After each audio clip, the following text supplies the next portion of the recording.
मोहन भागवत का कल का बयान एक बार फिर से वायरल हो रहा है। बाबरी मस्जिद का फैसला आने के बाद मोहन भागवत ने तकरीबन इसी तरह का एक बयान दिया था, लेकिन उस बयान की भी कोई अहमियत नहीं थी, क्योंकि उसके बाद लगातार आप देख रहे हैं कि किस तरह से मस्जिदों को निशाना बनाया जा रहा है। बार बार किसी न किसी मस्जिद को लेकर के लोअर कोर्ट में पहुंचा जा रहा है और उसके बाद कोर्ट उसका सर्वे का ऑर्डर दे रही है। यह लगातार सिलसिला चल रहा है। हालांकि कल जो मोहन भागवत का यह ताज़ा बयान आया है, इसके बाद एक बार फिर से यह चर्चा शुरू हो गई है कि आखिर किसकी तरफ इस बयान का इशारा है, क्योंकि ज़्यादातर जो मंदिर तलाशे जा रहे हैं वो उत्तर प्रदेश के मामले हैं। सिवाय एक मामला छोड़ दिया जाए राजस्थान का, दरगाह अजमेर शरीफ का, तो उसके अलावा तमाम मामले तकरीबन उत्तर प्रदेश के ही हैं, जहां पर सर्वे के ऑर्डर्स दिए गए हैं। चाहे वो संभल हो, बदायूं हो, जौनपुर हो, ये तमाम जगह जो है ये नई जगह हैं जो इसमें जो है वो डाली गई हैं। इसके साथ ही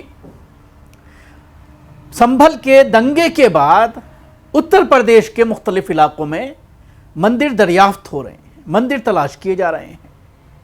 वो मंदिर जो हिंदू वहां से पलायन करने की वजह से अपने मंदिरों को बंद करके चले गए हैं, उन पर कोई कब्जा नहीं हुआ है, बल्कि उनकी चाबियां भी हिंदुओं के ही पास हैं, जो लोग उसकी देखरेख करते हैं उनके पास हैं। ऐसे बयानात लगातार सामने आ रहे हैं।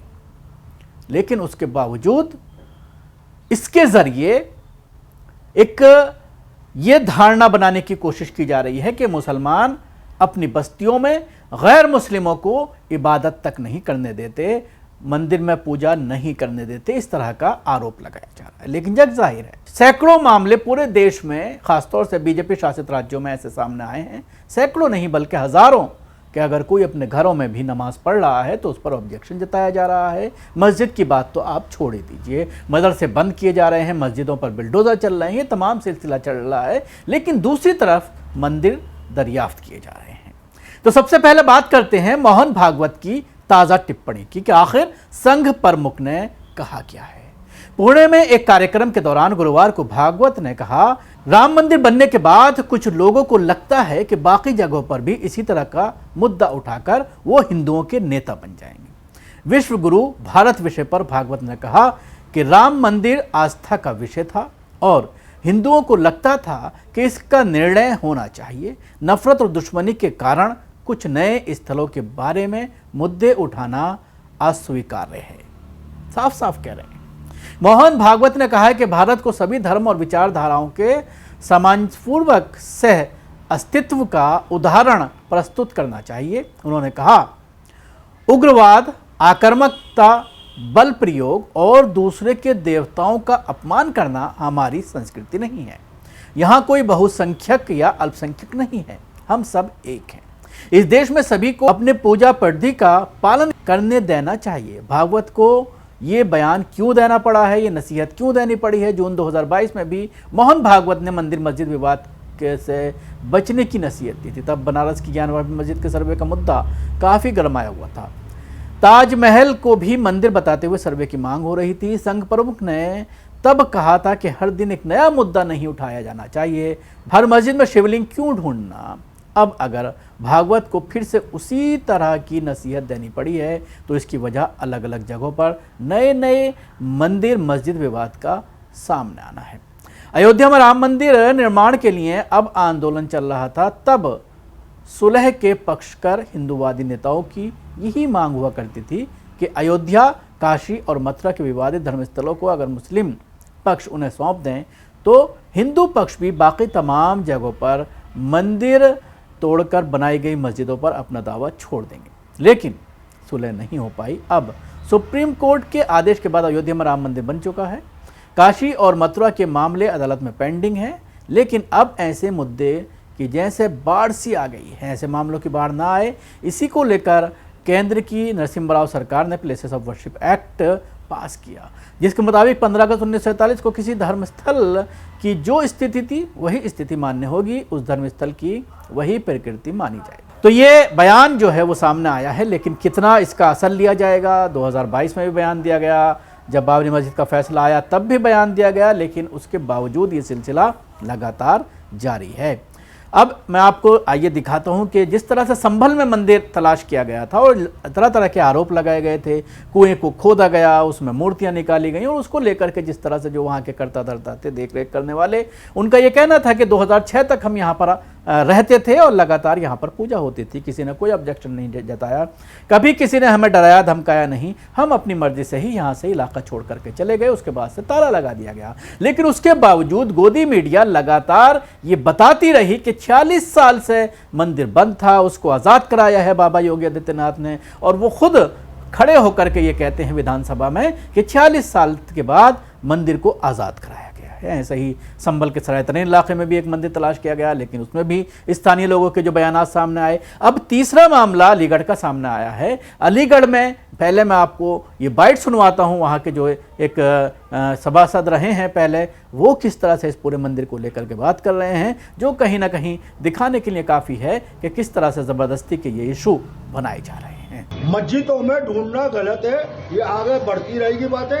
बहुत ही हर जगह भगवान जी है, अल्लाह हर जगह। जो मेन है, जो चीज आपकी मुख्य है, उन्हीं को लियो। मोहन भागवत जी का ये कहना है, जगह जगह नहीं मांगे, लेकिन जिसमें किसी का कब्जा नहीं है, इसमें किसी की मतलब ये सियासत नहीं है, ये तो हमारी संपत्ति, हम ही इसको देवदेव नहीं कर पा रहे हैं। क्या पद है आपका?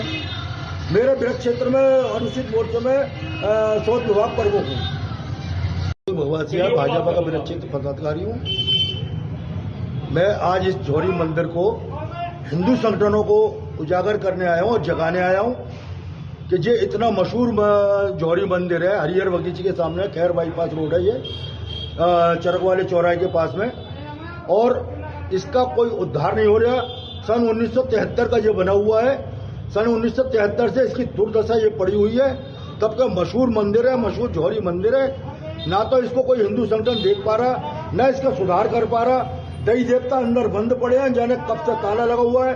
यहाँ सुअर वगैरह विचलित करते रहते हैं। कुआं पास में है, कुआं बिल्कुल बंद पड़ा हुआ है, बैल ठेले बंद रहे हैं, समझे।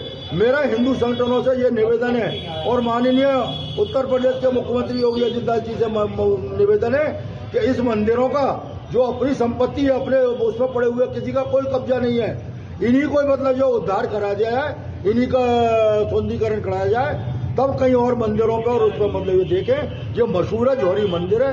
मेरा निवेदन है पत्रकार बंधुओं से कि इसको, मेरी आवाज को ऊपर तक उठाया जाए, जिससे कि इस मंदिर का और इन देवी देवताओं का मतलब जो है सौंदर्यीकरण हो सके। यहाँ पे इतनी गंदगी है, यहाँ पे बैल बंधे हुए हैं, इसका क्या कहना चाहेंगे? मैं सभासद था 89 में, मैं इनको सफाई कराता था, सफाई करा के जज करने आता था। ये जब कोई शेयर ही नहीं कर रहा, कोई देख ही नहीं रहा, कोई आ ही नहीं रहा, यहाँ पे कोई इस पर अमल ही नहीं कर रहा, तो उसमें तो फिर वो चोटे भी उठते हैं और हर तरीके के आदमी कब्जे वाले भी उठते हैं। इस पर कब्जा होने की भी कोशिश हुई थी, एक दफा रोका भी गया है। यहाँ पूर्व मेयर शकुंतला भारती जी का भी यहाँ पर काफी दबदबा, उनसे बात करें किस मामले में? हम आपके माध्यम से बहन शकुंतला भारती जी को, पूर्व मेयर जी को ये कहना चाह रहे हैं कि जो अपने इलाके में मंदिर है, मशहूर मंदिर है, इसको तो आप आकर के देखिए, इसका तो सौंदर्यीकरण कराइए। जगह जगह भागने से कोई मतलब नहीं है। पहले अपने जो है वो घर के मंदिर, जिन पर कोई देखने वाला नहीं है, उसे रहने वाला नहीं है, उनको सही कराया जाए। हमारी आपके मीडिया के माध्यम से हिंदू संगठनों से और इन लोगों से ये मांग है। अब आपने सुना किस तरह से भाजपा नेता भगत सिंह भगवासिया ने कहा है कि मंदिर पर किसी का कोई कब्जा नहीं, हिंदुओं ने भगवानों को खुद ताले में बंद कर रखा है। अब इसके साथ ही एक सुबह से चर्चा का विषय संभल का एक मंदिर बना हुआ है, जहां पर एसआई की टीम ने प्राचीन काल की मंदिर का सर्वे किया है। इस मंदिर को लेकर कोई विवाद नहीं है, लेकिन सर्वे के जरिए एएसआई ये पता लगाएगी कि मंदिर कितना पुराना है। अब जिस तरह से बार बार ये कहा जाता है कि काल की अवतार जो है वो संभल में ही आएंगे, इस वजह से इस मंदिर का भी सर्वे कराया जा रहा है। लेकिन इस सर्वे को लेकर के सोशल मीडिया में लोग मजाक भी उड़ा रहे हैं कि जिस तरह से सुप्रीम कोर्ट ने मस्जिदों के सर्वे पर पाबंदी लगाई है, तो क्या अब मंदिरों का सर्वे शुरू कर दिया गया है।